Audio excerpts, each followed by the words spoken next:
En el prólogo a las investigaciones filosóficas, su autor Wittgenstein especifica de antemano que el trabajo que constituye este documento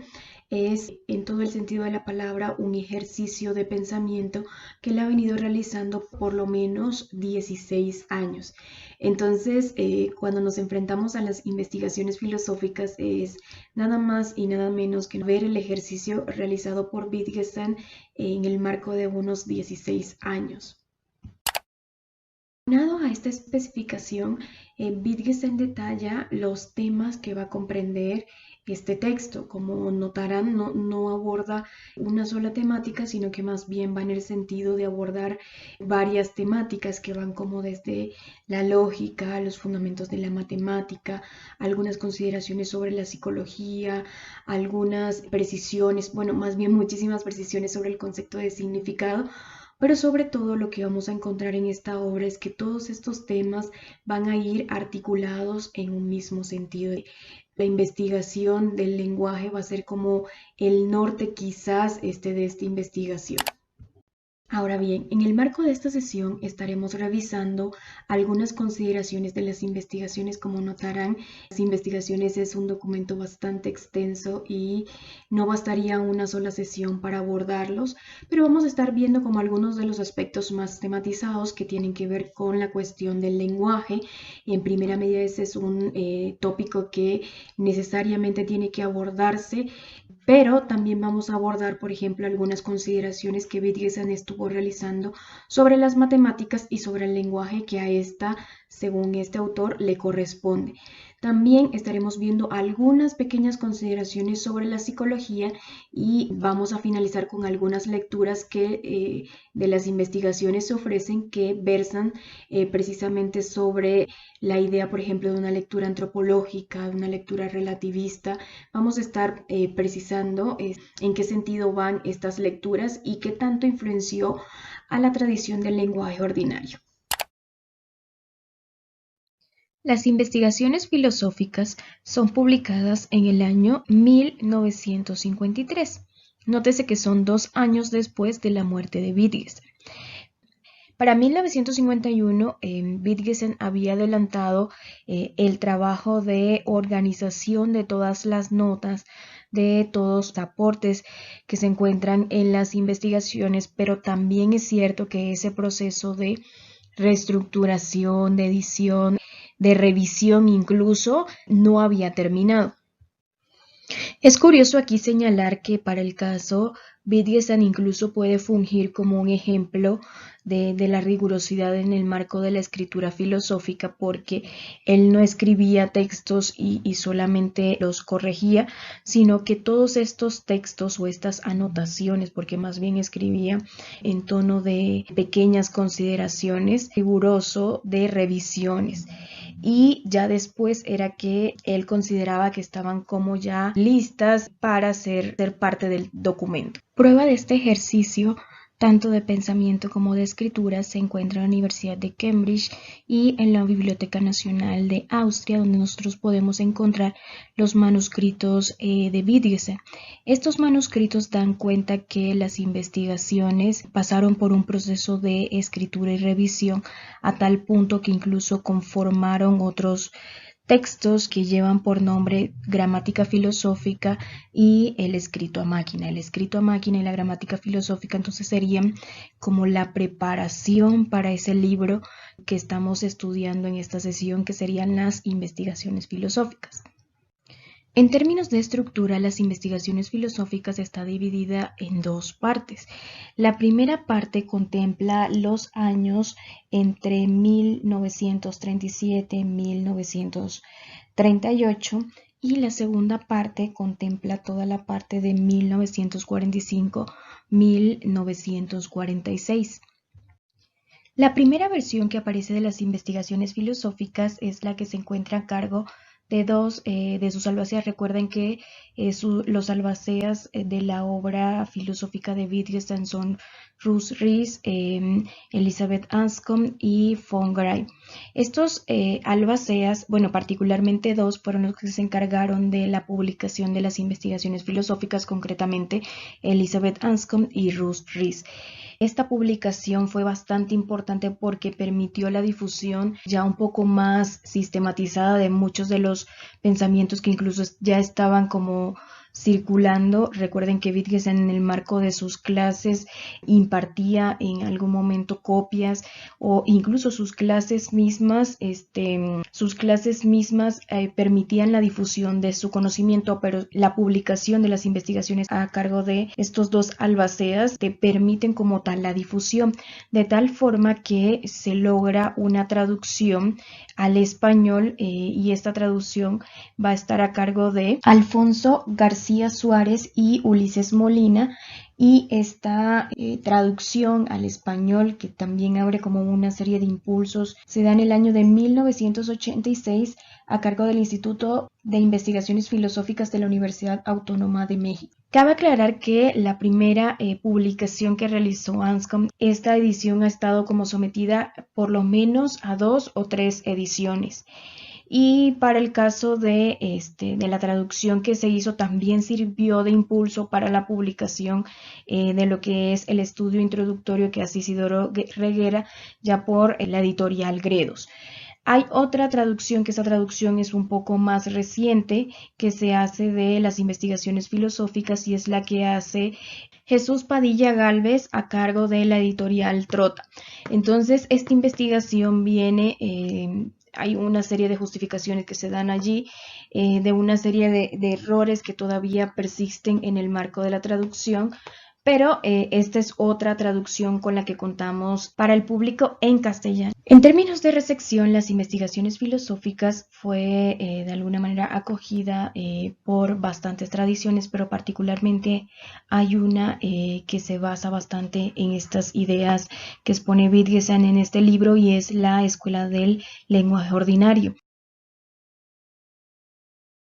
En cuanto a las temáticas, ya nosotros hemos ilustrado un poco las temáticas, incluso las que tomaremos por base aquí. Es necesario tener presente esta estructura que incluso en el prólogo muy bien ilustra Wittgenstein como zigzag, porque él considera que algunos de sus pensamientos, si bien parten como de una buena idea o parten de una buena estructura de pensamiento, a veces no logra, por así decirlo, llegar a una conclusión, sino que se queda, por decirlo así, en un planteamiento del problema. Es así como podemos encontrar este tipo de temáticas un poco inconclusas o de anotaciones. Vamos a manejar esta precisión conceptual. Estas anotaciones no llegaban a una conclusión completamente cerrada. A veces se tiene como todavía una idea y no se logra finiquitar o llegar a su conclusión, y Wittgenstein pasa a otra idea. Entonces, esta va a ser una estructura que es posible encontrarla en el marco de las investigaciones filosóficas. Es así como se pueden encontrar algunas anotaciones como muy concisas y otras anotaciones un poco más amplias, más elaboradas. Eso es común en el marco de las investigaciones filosóficas. Otra consideración que hay que hacer es que, a pesar de que Wittgenstein no es un gran conocedor de la historia de la filosofía, él mismo lo reconoce, él más que un lector sistemático de la historia de la filosofía, es un lector apasionado por ciertos autores, y vamos a encontrar que en el marco de las investigaciones va a entablar diálogo con algunos autores como son William James, como son Frege, como son Russell, Agustín de Hipona, Goethe, Platón, entre otros autores. Curiosamente, esto es de resaltar porque de hecho a Wittgenstein se le ha criticado muchísimo que desconoce como tal la tradición, pero no la desconoce en su totalidad, sino que más que ser un lector sistemático, opta por ser un lector como a profundidad de determinados autores que le ofrecen un rendimiento determinado. Una forma también curiosa que se van a encontrar en el marco de las investigaciones filosóficas es esta de pensar casos hipotéticos o de pensar ejemplos que normalmente son como bastante exagerados. Todos estos hacen parte de la estructura de las investigaciones porque precisamente van en el sentido de, como ya lo he manifestado, de un ejercicio de pensamiento que en algunos casos está como mayormente revisado que en otros, por lo menos desde el caso de Wittgenstein, ¿no?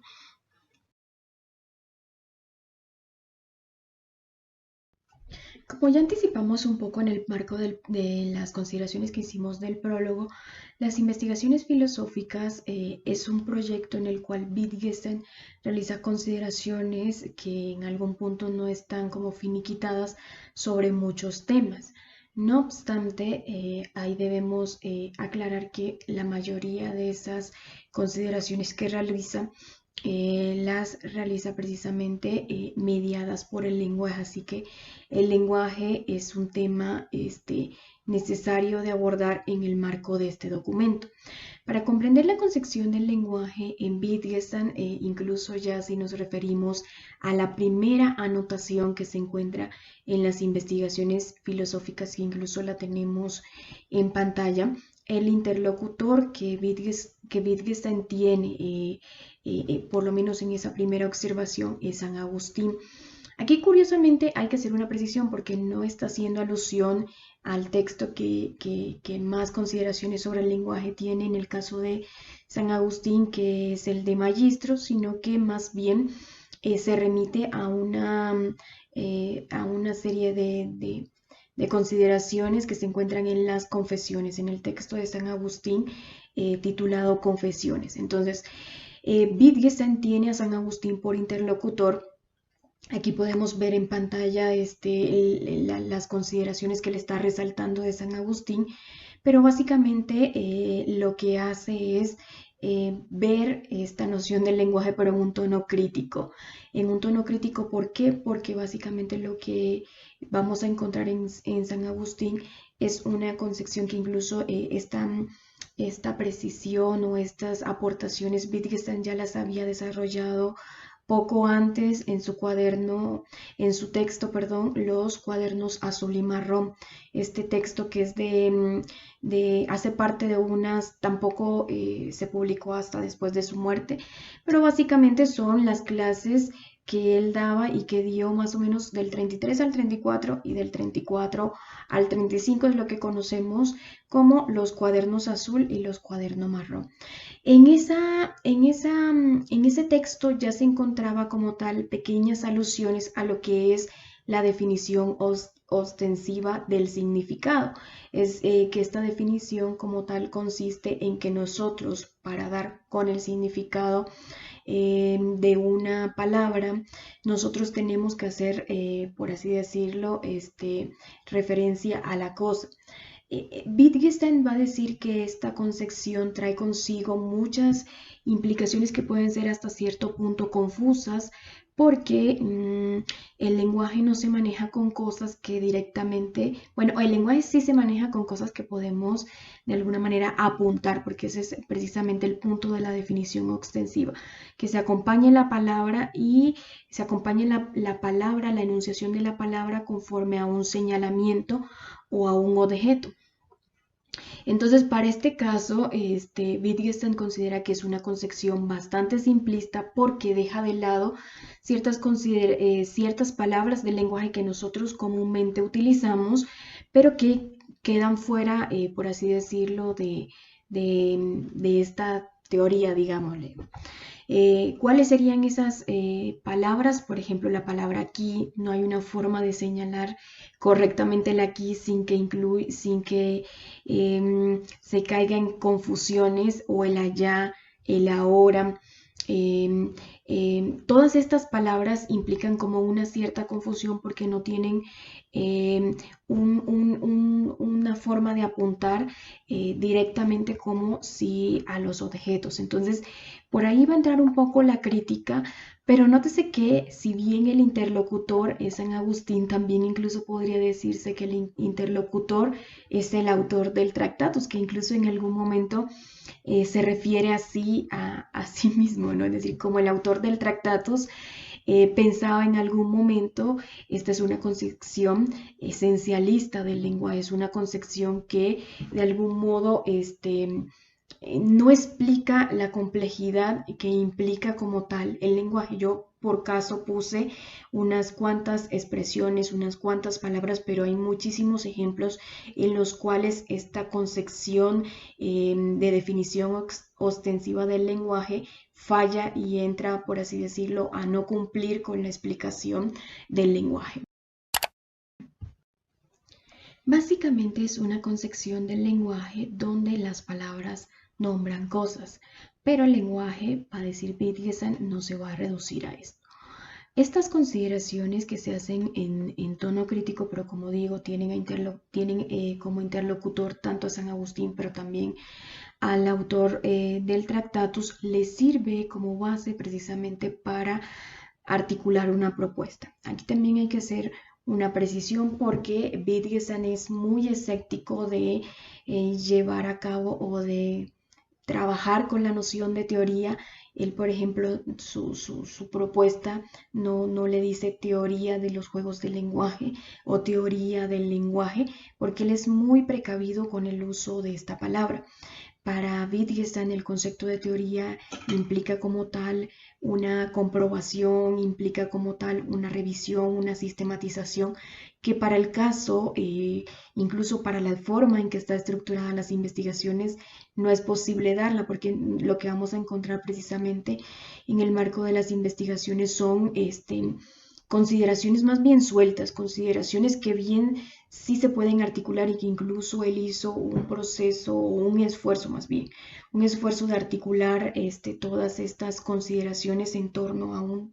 tema en particular, pero también es cierto que incluso él sintió que esos intentos fracasaron, es decir, esos intentos no llegaron a condensarse en una sistematización. Entonces, Wittgenstein va a ser como muy cuidadoso del uso de la palabra teoría y que más bien nótese que la noción que emplea es juegos de lenguaje, es decir, esto no es gratuito, hay toda una implicación con la cual Wittgenstein va a querer justificar el no uso de la palabra teoría. Pero con respecto a la noción de juegos del lenguaje, es una concepción que se ha difundido bastante, que incluso ha servido como fuente de impulso para la escuela del lenguaje ordinario para hacer consideraciones que vayan más en el sentido de analizar o de estudiar el lenguaje en lo que sería su uso, que va a ser como una de las banderas que va a llevar como tal Wittgenstein y como tal este movimiento. Entonces es importante que la noción de juegos del lenguaje está exenta, por así decirlo, de esta consideración teórica, incluso también pudiéramos agregarle, no es tampoco en el sentido de lo que haría la lingüística. Wittgenstein es muy claro en que esto no es lingüística, esto no es teoría, y que más bien esta propuesta de juegos del lenguaje se articularía o iría en el sentido de explicar la complejidad que implica como tal el lenguaje. Nótese que ya incluso Wittgenstein tiene el Tractatus como referente y el Tractatus le sirve como para efectivamente saber lo que no debe hacerse cuando se intenta explicar el lenguaje. Entonces, la noción de juegos del lenguaje tendría que ver con esta consideración o iría bastante recargada en la noción de juego. Y aquí Wittgenstein lo que hace es poner un símil de la noción de juego, y lo que él ve es que aunque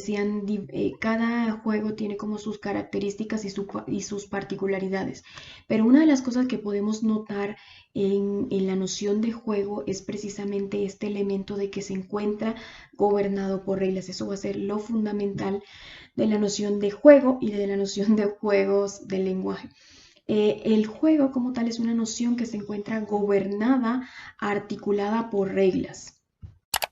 Esta idea a su vez de juegos de lenguaje les sirve para extraer como otra consideración que hay que decir sobre el lenguaje,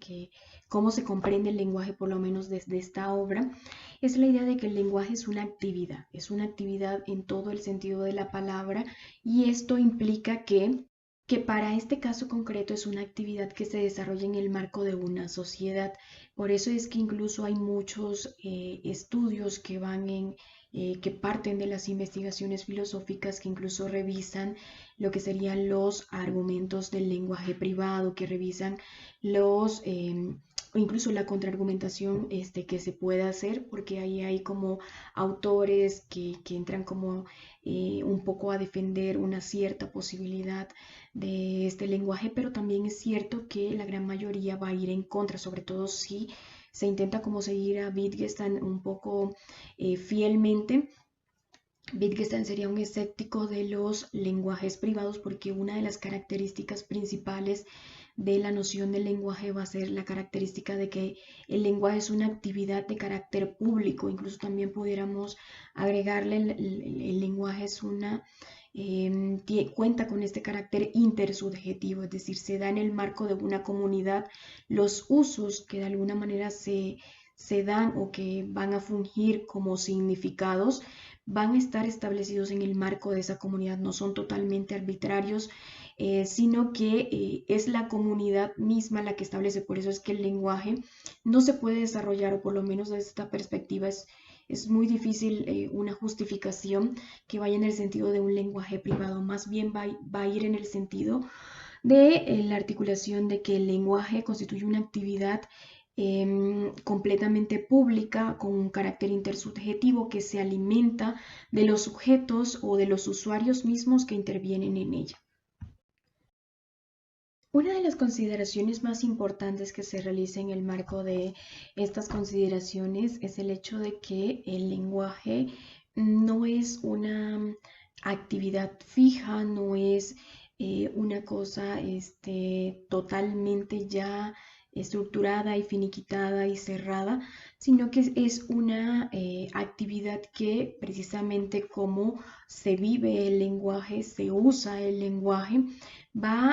tiene que modificarse conforme a las exigencias mismas del contexto. Eso nosotros lo podemos observar claramente, por ejemplo, en el ejercicio que realiza la Real Academia Española con la incorporación de nuevas palabras que se van usando, con la incorporación de palabras que de alguna manera se van difundiendo y en esa medida se ve como, por así decirlo, obligada a incorporar esas palabras. Entonces, Wittgenstein va a ser como más bien partidario de esta idea de que el lenguaje se encuentra sujeto a cambios, de que el lenguaje en su práctica misma, en su desarrollo mismo, lo propio es que de alguna manera mute. Hay una alusión bastante que ilustra muy bien este fenómeno, y es que Wittgenstein dice que el lenguaje es como una especie de ciudad y que en esa ciudad hay tanto calles viejas como calles nuevas que se van formando, ¿no? Es decir, no es una ciudad en el sentido de que haya perfectamente un cuadrado totalmente delimitado y que ese cuadrado ya no va a crecer, no, sino más bien son como callejones que se van creando, son como caminos nuevos que se van creando. Así es como concibe Wittgenstein el lenguaje lo concibe más bien como una actividad bastante mediada por el cambio, es decir, el cambio va a ser algo que le va a ser bastante propio, característico al lenguaje. El lenguaje se da en el marco del cambio, o lo propio del lenguaje es el cambio como tal. Ahora bien, el aspecto mismo de que el lenguaje como tal no haya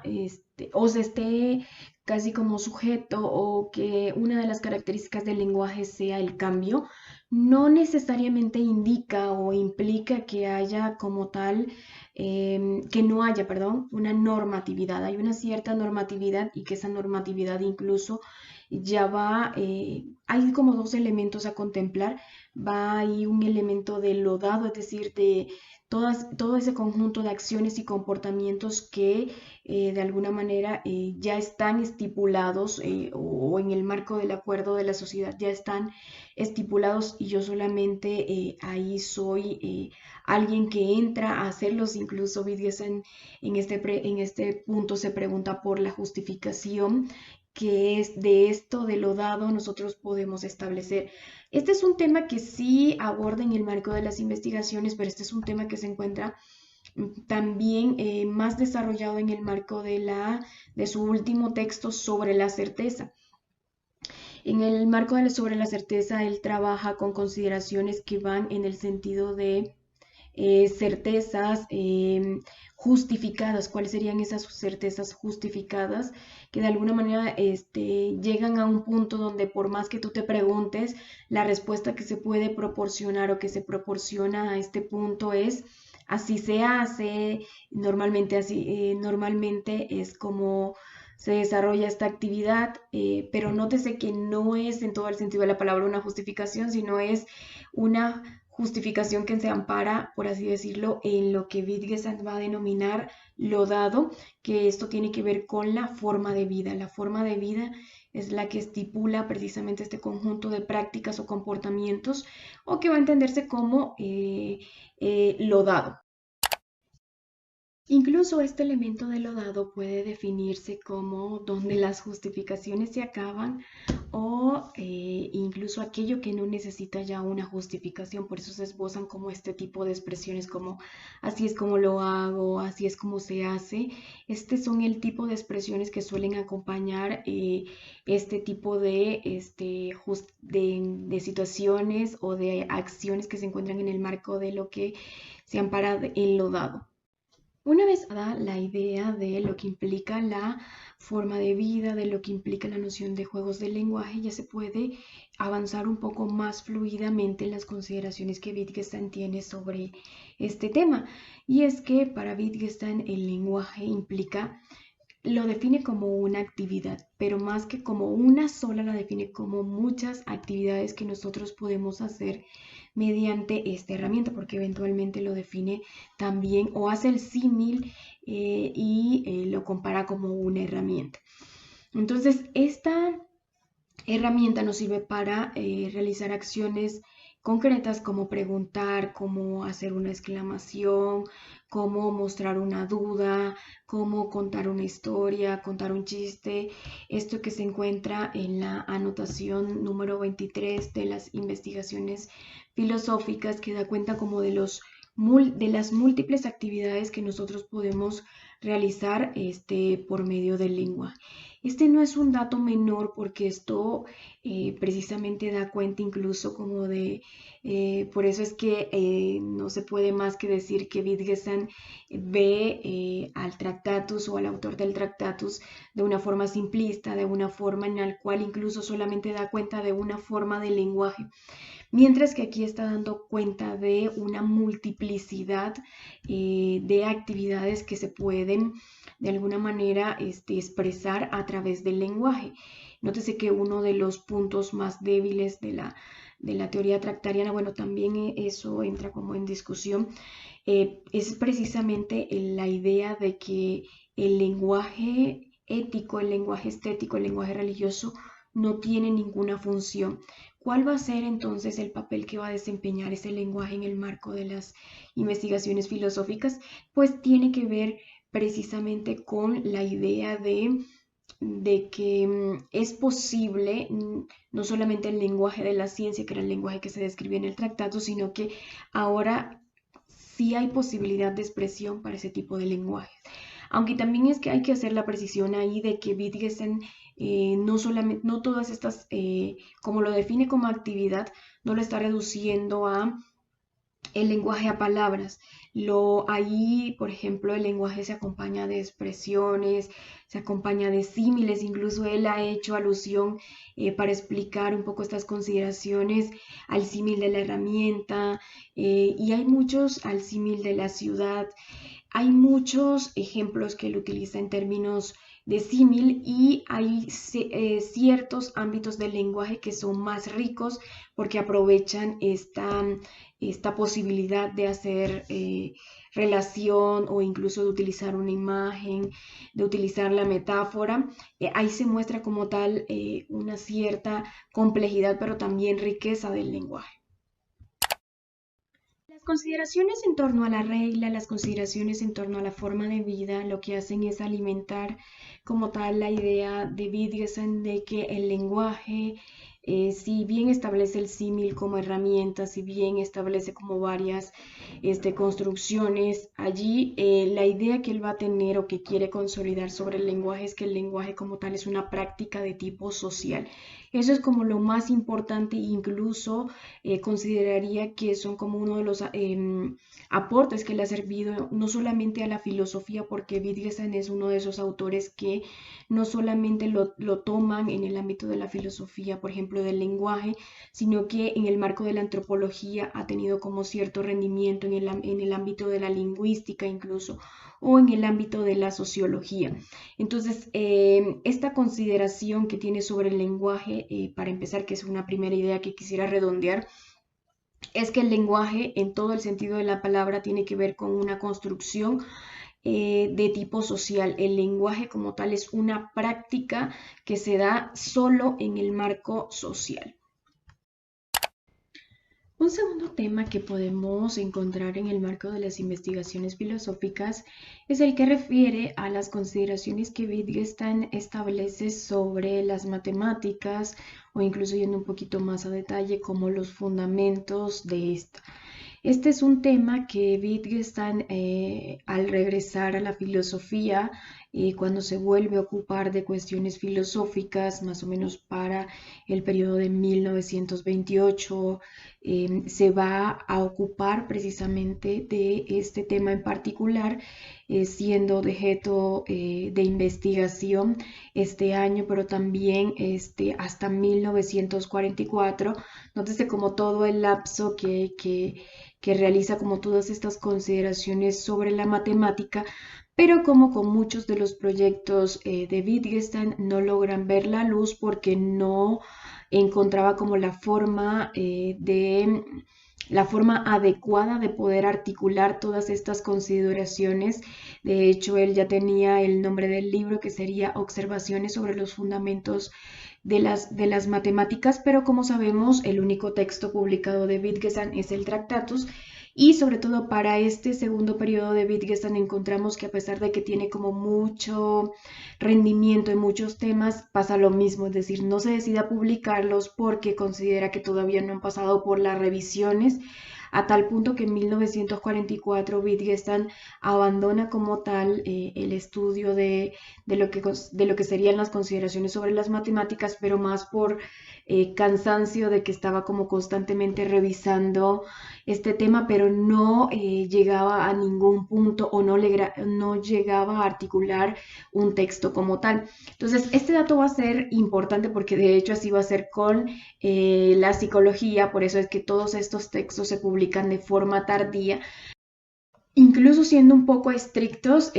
quién sabe si Wittgenstein estaría de acuerdo con estas publicaciones, porque él consideraba que estas observaciones todavía no estaban como lo suficientemente revisadas, elaboradas, configuradas para llegar a una publicación. Pero el caso es que sí que le interesaba estos datos, precisamente los proporciono para que se vean que es un tema que no es un tema menor en el marco de las investigaciones, sino que es un tema que le preocupaba al igual que el lenguaje. De hecho, vamos a encontrar que dice uno o dos aspectos sobre las matemáticas, pero también le va a interesar el lenguaje en el que se expresa la matemática. A este respecto es importante hacer una vinculación que tiene que ver con la idea de que las matemáticas, si bien también puede hacerse esta como lectura con respecto al lenguaje, también es cierto que se puede relacionar directamente con la noción de seguir una regla, que fue el tema que acabamos de revisar. Es importante porque en el ámbito matemático nosotros estamos acostumbrados, obviamente, de que es importante un resultado exacto, de que en el marco de estas elaboraciones que se producen en este ámbito son elaboraciones rigurosas, comprobadas, pero a este respecto, Wittgenstein tiene algunas consideraciones que no necesariamente se ubican en este mismo sentido. que incluso en el ámbito de seguir una regla, Wittgenstein hace como varias especificaciones y él dice que se tiene que analizar con respecto a diversos ámbitos. Por ejemplo, la matemática sería uno, la psicología, que es el tema que inmediatamente revisaremos un poco, sería otro, pero siempre en vinculación con estos diversos ámbitos. Y lo que vamos a encontrar particularmente en esta noción de seguir la regla en el ámbito matemático es que la característica que vamos a encontrar es que se espera que sea demostrable, que sea justificable, que sea razonable. Esas son como las características que le competen al seguir una regla en el ámbito matemático. Hay un texto de Saul Kripke que es como el foco, que pone el foco de lo que sería la interpretación del seguimiento de la regla. Pero para el caso lo que nos interesa es que en el ámbito matemático también hay como ciertas diferencias que pueden surgir en lo que sería la interpretación del seguimiento de la regla, a tal punto que hay procedimientos matemáticos que tienen como resultado, tienen un mismo resultado, pero tienen un procedimiento distinto. Entonces, este tipo de consideraciones invitan a Wittgenstein precisamente a pensar esta temática un poco en un sentido diferente, un poco en el sentido de más bien de pensar que las matemáticas más que un descubrimiento tienen que ver con una creación. Para eso la descripción que hace del matemático no es solamente un descubridor, sino de un inventor, si se le quiere decir, de un creador. Esta es como la precisión que nos encontramos en pantalla, que precisamente da cuenta de esta idea, que no es una idea menor. No es menor porque en la idea de descubrimiento lo que hay es como un fenómeno que, por así decirlo, incluso Wittgenstein lo manifiesta en el sentido de que se encuentra oculto ante los ojos, no se ve como claramente, y ahí lo que entra es un proceso como de disipar, por así decirlo, que en algún momento lo expresó, pero ya con otras consideraciones. Lo disipa la niebla, por así decirlo, y vemos eso que siempre ha estado ante nuestros ojos, pero que no habíamos visto. Esa es como la idea del descubrir. Mientras que la idea de la creación más bien refiere como a un elemento como más importante, porque ahí incluso nos podemos seguir como de ciertas consideraciones que hicimos al respecto del lenguaje, tendría que ver con la creación de reglas que van a regir estos procedimientos o la creación de nuevas formas de enfrentarse a problemas históricos que se han tenido en el marco de las matemáticas. Entonces, nótese que es una afirmación como que va un poco en contra de la objetivización que se ha tenido, del ámbito de las matemáticas, ¿no? Es decir, entonces no es una idea que va como en una línea tradicional, sino más bien va en una línea un poco diferente de lo que se suele decir para el caso de las matemáticas. Entonces aquí tendríamos dos elementos. Por un lado tendríamos el elemento como básico, que sería el del seguimiento de la regla, porque finalmente hay procesos que al efectuarlos nosotros seguimos determinados procedimientos, determinadas etapas para llegar al resultado. Pero también es cierto que no son procesos que estén como exentos de alguna modificación, que no son procesos que no sufran ningún cambio, sino por el contrario, la posición de Wittgenstein va en este sentido de que también, así como el lenguaje se encuentra sujeto a modificaciones, tendríamos que hay una suerte de modificaciones que se realizan en el ámbito de la matemática, del lenguaje que se emplea, de los procedimientos que se emplean. Entonces, así como el lenguaje tiene esta modalidad cambiante o este carácter, por así decirlo, que evoluciona, la matemática también entraría en ese rubro. O sea, no es un sistema totalmente cerrado y articulado en el cual ya no se pueda hacer ningún tipo de creación.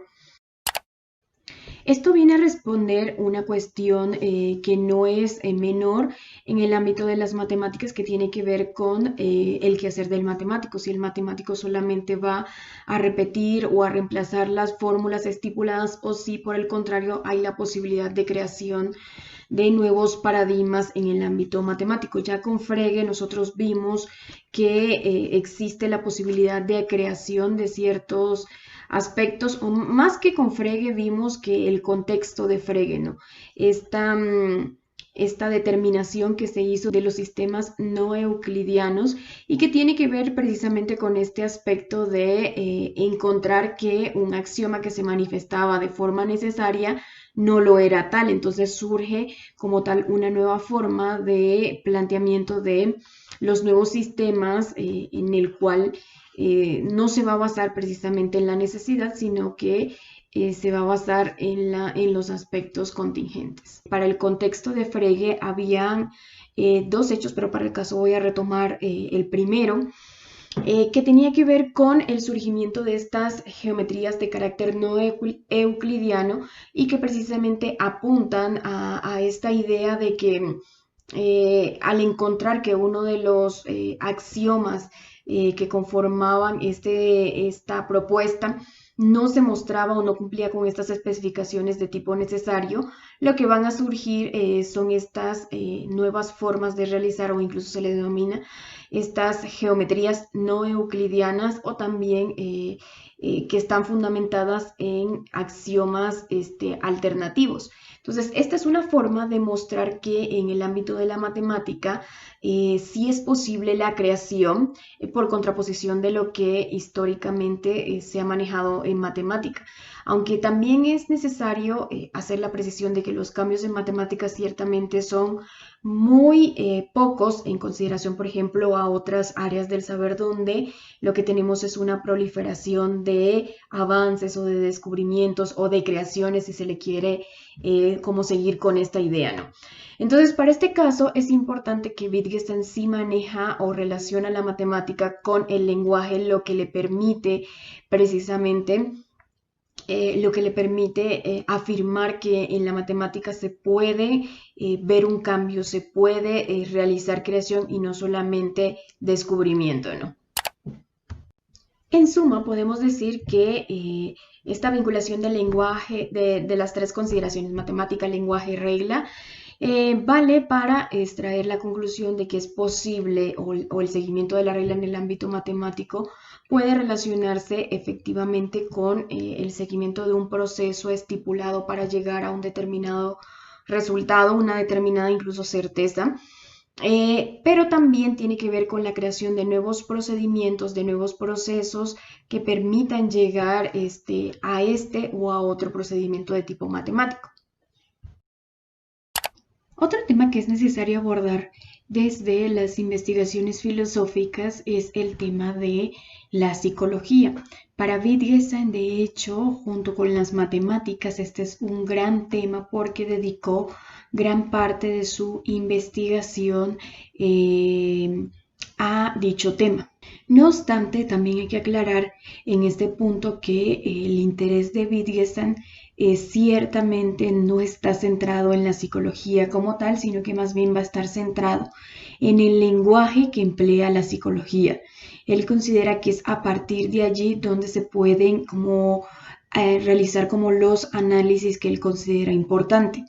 Y ya entrando en materia, podemos decir que la consideración que Wittgenstein tiene sobre la psicología es que la psicología no es una ciencia. Y esto podría sonar como fuerte, pero él va en el sentido de que a Wittgenstein para este periodo, y sobre todo se ve como en todos los textos preparatorios, de hecho incluso ya después Anscombe como Albacea logró como articular esto que Wittgenstein le costó como tanto trabajo y que no terminó.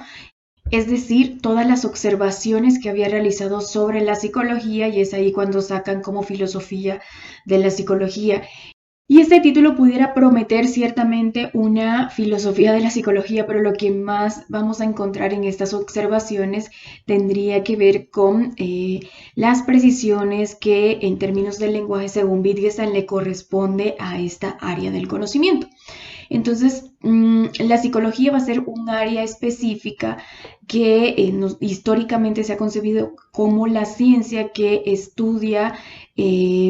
los procesos mentales, o por lo menos la psique, todo lo que tiene que ver con lo que hay dentro. Y particularmente este es un tema que Wittgenstein aborda de muchas maneras, no solamente con la psicología, sino también, por ejemplo, con la cuestión del dolor, con la cuestión de las proposiciones con las cuales uno enuncia esto, incluso tendría que ver también con el aspecto de las matemáticas, y va en el sentido de esta concepción que históricamente se ha hecho de un yo adentro y de un afuera que necesita estudiar ese yo adentro, por así decirlo, como si eventualmente pudiéramos nosotros llegar a esa estructura donde vamos a ver cómo pasa el proceso de comprensión y este tipo de procesos que se hacen de forma interna. Entonces, a este respecto, Wittgenstein tiene una opinión bastante firme que fue construyendo, y esta opinión se ve no solamente en las observaciones sobre la psicología, sino que ya se veía perfilando en los cuadernos azul y marrón, y también se presenta en el marco de las investigaciones. Concretamente podemos decir que este tema es uno de los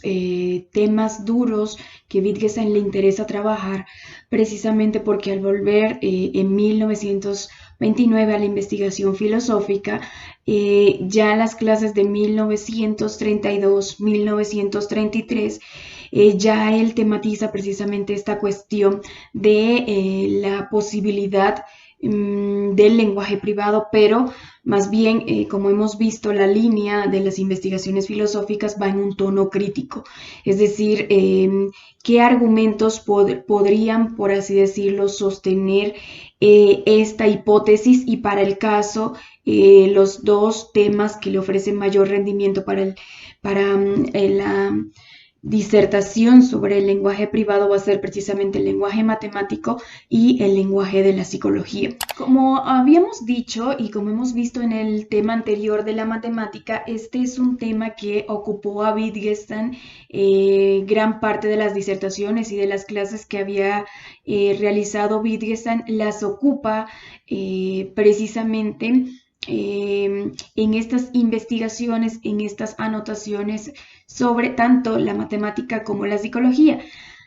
Aquí hay que decir, y creo que incluso esto se dijo en el apartado anterior dedicado a las matemáticas, que precisamente Wittgenstein ya se cansa de recoger o de hacer como este cúmulo de consideraciones sobre las matemáticas, porque siente que nunca va a terminar, siente que nunca van a estar bien estructuradas, bien elaboradas. Entonces abandona como tal ese proyecto. Con el abandono de ese proyecto viene que él se concentra o dedica más su atención a lo que tiene que ver con el tema de la psicología, que como hemos visto, pareciera que son temas como muy distantes, pero para Wittgenstein no, porque van en el mismo sentido. Van en el mismo sentido del análisis de las posibilidades, un poco en tono crítico del lenguaje privado, que este va a ser también como uno de los puntos importantes en el marco de la filosofía de Wittgenstein, ¿no? Entonces, este aspecto de la psicología, o este abandonar un poco el proyecto de las anotaciones con respecto a la matemática, le permite concentrarse en la cuestión de la psicología, que es otro gran tema que ocupa a las investigaciones filosóficas. Entonces, es necesario decir que, ya lo he anticipado antes, que el tratamiento que Wittgenstein le da no es de la psicología como ciencia, como pudiera ser el abordaje a un psicólogo. No, el abordaje que le interesa a Wittgenstein tiene que ver con el análisis del lenguaje que se emplea en esta área en particular. Una vez dicho esto, ya podemos pasar a la consideración más fuerte que tiene Wittgenstein, y es precisamente no considerar a la psicología como una ciencia, que incluso ya nosotros hemos visto que en el caso de anteriores, por ejemplo, cuando se dijeron las consideraciones sobre el lenguaje, Wittgenstein no consideraba esto o las consideraciones que él hizo, las observaciones que él hizo como una teoría, y ahora va en el sentido de afirmar que la psicología no es una ciencia. Propio de este abordaje que realizan las investigaciones, Wittgenstein lo realiza a modo de terapia y dice que lo que hay en la psicología o lo que ha habido en el marco de la psicología es una suerte de confusión en cuanto a concebirla como la ciencia de los fenómenos mentales. El considerar a la psicología como ciencia de los fenómenos mentales ha acarreado, por así decirlo, una cadena de confusiones y tendría que ver con esta consideración de los procesos psicológicos como procesos ocultos. Ese tipo de confusiones o de malentendidos, Wittgenstein considera que el método adecuado no es, por ejemplo, la introspección, no es un método de tipo experimental, como incluso la historia de la psicología ha documentado que se han puesto como distintos métodos al servicio de la psicología, pero lo que él considera es que lo que podría ayudar en este caso es un análisis de tipo conceptual. Por eso se ha hecho como tanto énfasis, por eso el foco o el tema principal de Wittgenstein siempre es el lenguaje, es decir, aunque él estudie la psicología, la matemática, la cuestión del dolor, la cuestión de del lenguaje privado, todos estos temas siempre van como articulados en un mismo punto, y es que el filósofo es una suerte de terapeuta que va a ayudar a resolver estas confusiones, porque en la mayor cantidad de casos lo que vamos a tener es que no hay problemas, sino confusiones de tipo lingüística, no tanto en el sentido del tractato, sino más bien en el sentido de aclarar en qué sentido se está utilizando estas palabras, porque el uso, recuerden que es importante en el marco de esta teoría. Entonces, casi siempre todos los temas van a estar tematizados por el lenguaje, y no es la excepción para el caso de las matemáticas, no es la excepción para el caso de la psicología, donde dice que muchas de las confusiones que se presentan en esta área se solventan precisamente a través de un análisis del lenguaje. No obstante, este análisis del lenguaje es a través del uso de palabras que se emplean en esta área específica. En este punto compete una precisión, y para esto muchos de los estudios de Raymond, que es uno de los que se encarga de hacer como las biografías más extensas de Wittgenstein, nos ayuda a entender por esta problemática como tal, y es que Wittgenstein no está negando como tal la cuestión de los estados mentales. Él no quiere decir que no existan, que no, sino que lo que le interesa a Wittgenstein combatir o tematizar es como la forma en cómo se han visto, es decir, se han visto como fenómenos ocultos, como fenómenos que necesitan, por así decirlo, llegar a ese punto donde los descubrimos o los vemos,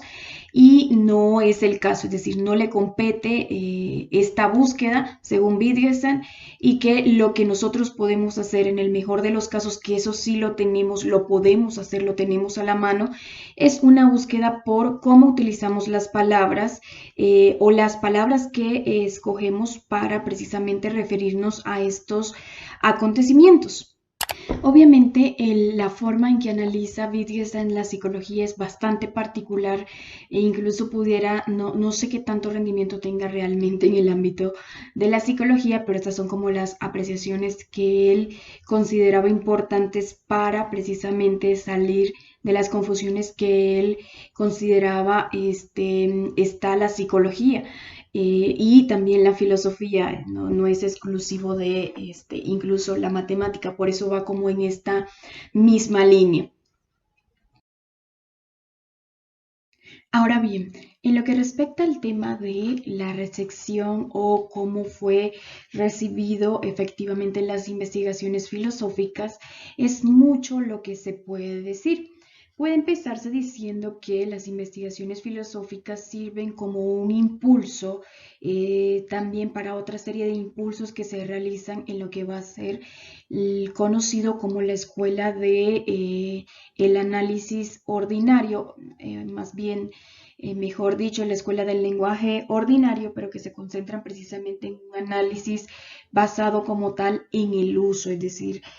aunque pudiera decirse que es el mismo objetivo el que se tiene en mente en el Tractatus y en las investigaciones, es bueno precisar que la forma en cómo se va a estudiar o cómo se concibe el lenguaje es totalmente diferente. Esto sí, las investigaciones entonces sirvió como impulso para autores como Gilbert Ryle, como John Austin, como John Searle, que precisamente van en esta misma línea de el análisis del lenguaje ordinario, pero también es cierto que incluso Wittgenstein lo pone mucho en términos de anotaciones, pero para el caso de estos autores, algunos ya tienen propuestas un poquito más elaboradas, es decir, incluso van un poquito más allá de Wittgenstein. A este respecto, se puede decir que las consideraciones que Wittgenstein realiza sobre el lenguaje tuvieron muy buena recepción tanto en el Tractatus como en las investigaciones. Ahora bien,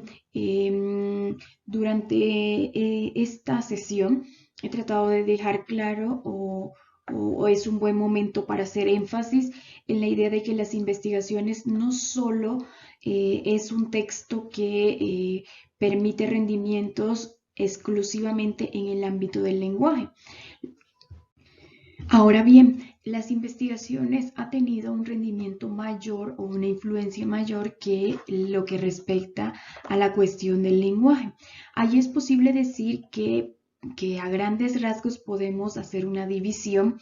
que iría como en una lectura de las investigaciones filosóficas un poquito ortodoxa o si se quiere canónica, bastante conservadora, bastante fiel por así decirlo, pero también una lectura que precisamente iría en un sentido opuesto a la lectura ortodoxa y que más bien se toma a Wittgenstein como una suerte de,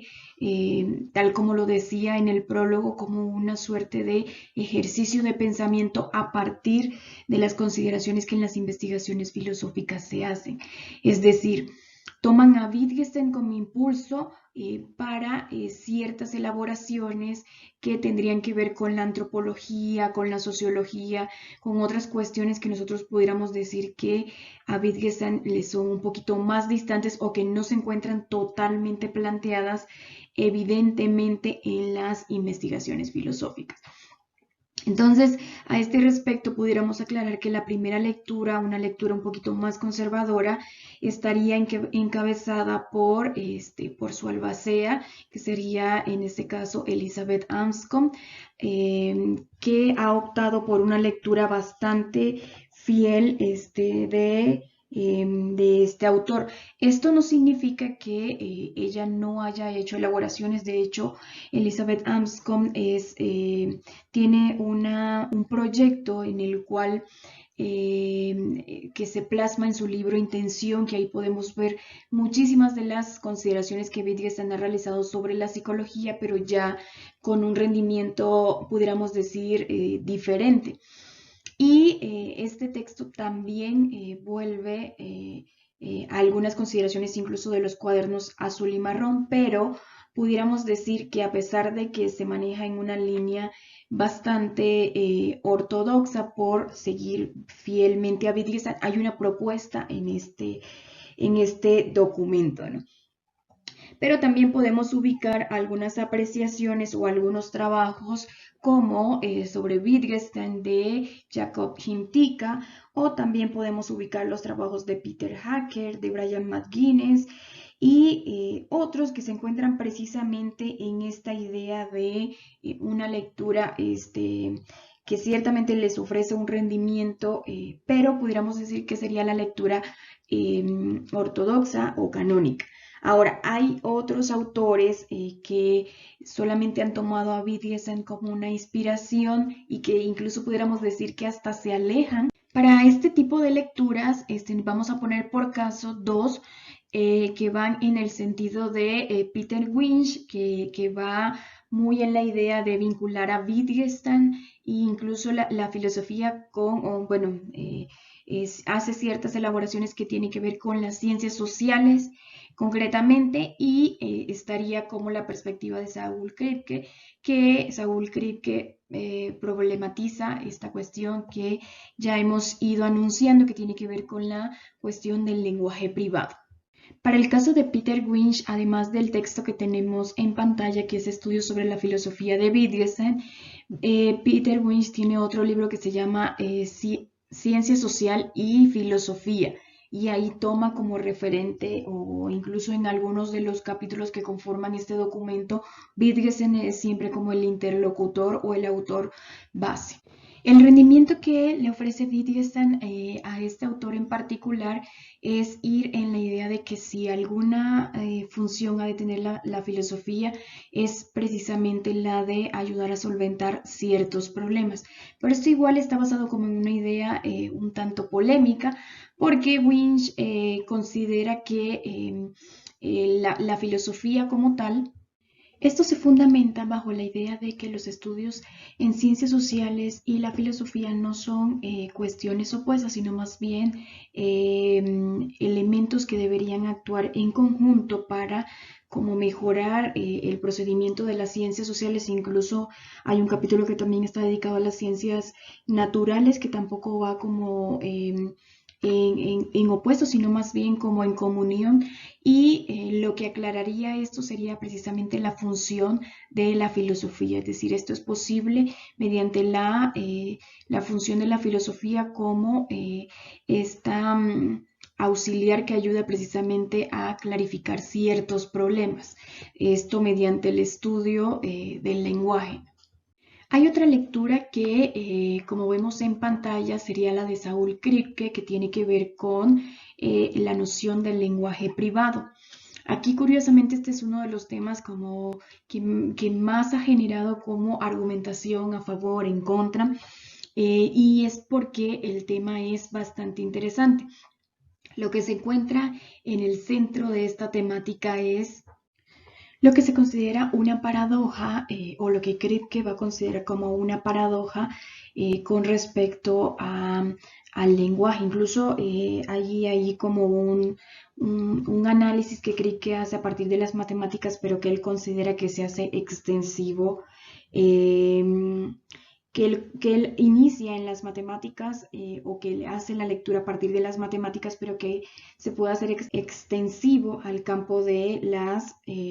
del lenguaje. Y tiene que ver con la incorporación de nuevos usos, que cuando hacemos estos nuevos usos, precisamente esto genera una suerte de conflicto de si de alguna manera entra en el acuerdo o no entra en el acuerdo, por así decirlo. Esta permite a Kripke hablar del lenguaje privado, que como sabemos el lenguaje privado tiene que ver con la incorporación de lenguaje, de palabras que solamente un sujeto utilizaría como tal. Palabras que de alguna manera van a ser, en todo el sentido de la palabra, privadas de un solo sujeto, de un solo usuario. Entonces, esta argumentación de Kripke, incluso él mismo llega a reconocer que en algún momento se aleja de Wittgenstein, y así también se percibe por otros autores. Por eso es que Kripke entra en el rango de interpretaciones que pudieran decirse no son ortodoxas. No obstante, hay muchísimo rendimiento de Wittgenstein y de las investigaciones en otros temas, ¿no? Lo cual da cuenta de la importancia de este libro como tal. A modo de conclusión, es posible decir que las investigaciones filosóficas es una obra que es bastante importante para la tradición filosófica, porque abre una serie de impulsos muy diversos. Es decir, una de las Por eso en el último apartado hacía como incluso una revisión de las lecturas que se han hecho de Wittgenstein y pudiéramos enumerar muchísimas más lecturas que van en el sentido de abrir impulsos en lo que sería la sociología, lo que sería la antropología, lo que sería la lingüística. Entonces, el gran valor de esta obra no es en tono definitivo decir lo que es el lenguaje, no es decir lo que es la psicología, sino toda la serie de impulsos diversos que generan las investigaciones. Aunado a las lecturas que tienen las investigaciones, pudiéramos decir que el valor de esta obra también tiene que ver con la gran variedad de temas que aborda. Ya nosotros lo mencionamos en esta sesión desde el principio. Él en el prólogo intenta decir cuáles serían como las líneas temáticas que va a seguir, pero incluso a él se le escapan porque Wittgenstein tematiza una gran cantidad de tópicos en este manuscrito, ¿no? En este documento. Esto le vale precisamente para no elaborar tesis definitivas, sino más bien consideraciones u observaciones que más bien vayan en el sentido de un proceso de pensamiento, ¿no? Por eso Wittgenstein desde el prólogo nos está invitando a que este libro como tal es una invitación a desarrollar esas habilidades que magistralmente él desarrolló en este libro.